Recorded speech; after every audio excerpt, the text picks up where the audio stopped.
ঝটপট রান্না বসিয়ে দিলাম। এখানে ডাল মোটামুটি হয়ে আসছে, তো ডাল রান্নাটা কিন্তু অনেক স্বাদ হবে। আর এখানে আমি মাংস রেখেছি, মাংস রান্না করব। তো আর এখানে ভাতগুলো অনেক ভাত ছিল, এখন ভাতগুলোকে ধুয়ে আমি আরও ভাতের সাথে মিশ করে দেব। এর মধ্যে আমি কিছু এখানে ডাল আর ডালগুলো দেখেন ধোয়া ছিল, আর এখানে হলো আলু এভাবে টুকরো টুকরো করে নিছে। এখন একসাথে করে এগুলোকে বেটে নেব, আর কেন বেটে নেব সেটাই আমি একটু পরে আপনাদের সাথে শেয়ার করব। তো এখন আমি ডালগুলোকে বেটে নিচ্ছি, ডাল আর আলু একসাথে করে। এই যে দেখেন কি সুন্দর পেস্ট হয়ে গেছে। আর এটাও হলো, এটার রহস্য হলো যে আমি একটু রূপচর্চা করব, তো সেই জন্য পেস্ট একটা বানিয়ে নিলাম। তো এভাবে আমার মনে হয় যে কিনাগুলার চেয়ে এভাবে প্যাক তৈরি করে নিলে প্যাকটা কিন্তু ভালোভাবে মানে কাজ করে, অরিজিনাল। এতে কোনো কিছু মেডিসিন নাই, তো ত্বকের জন্য কোনো ক্ষতিকারক কোনো কিছুই হয় না।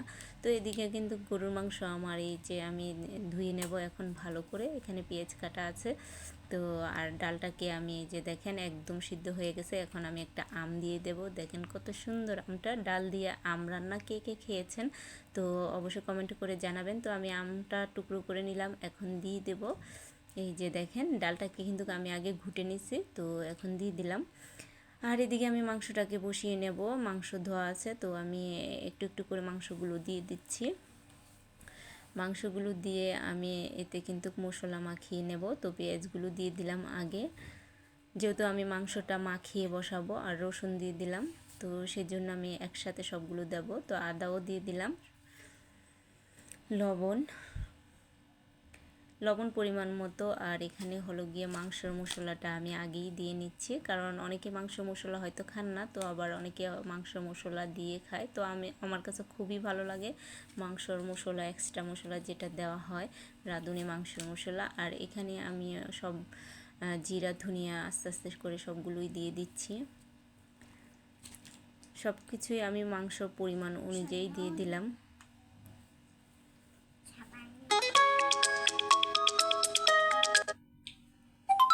তো মরিচের গুঁড়াটাও দিয়ে দিচ্ছি, মরিচের গুঁড়া পরিমাণ মতো।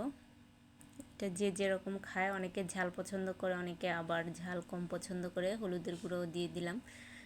গরুর মাংস একটু ঝাল ঝাল হলেই কিন্তু ভালো লাগে, তো সেজন্য আমি মশলার পরিমাণটা অনেক বেশি করে দিলাম। দারচিনি, এলাচ, তেজপাতাও একসাথে দিয়ে দিচ্ছি। আর এখানে তেল আমি পরিমাণ মতো নিয়ে তারপর আমি এখন ঢেলে দিলাম।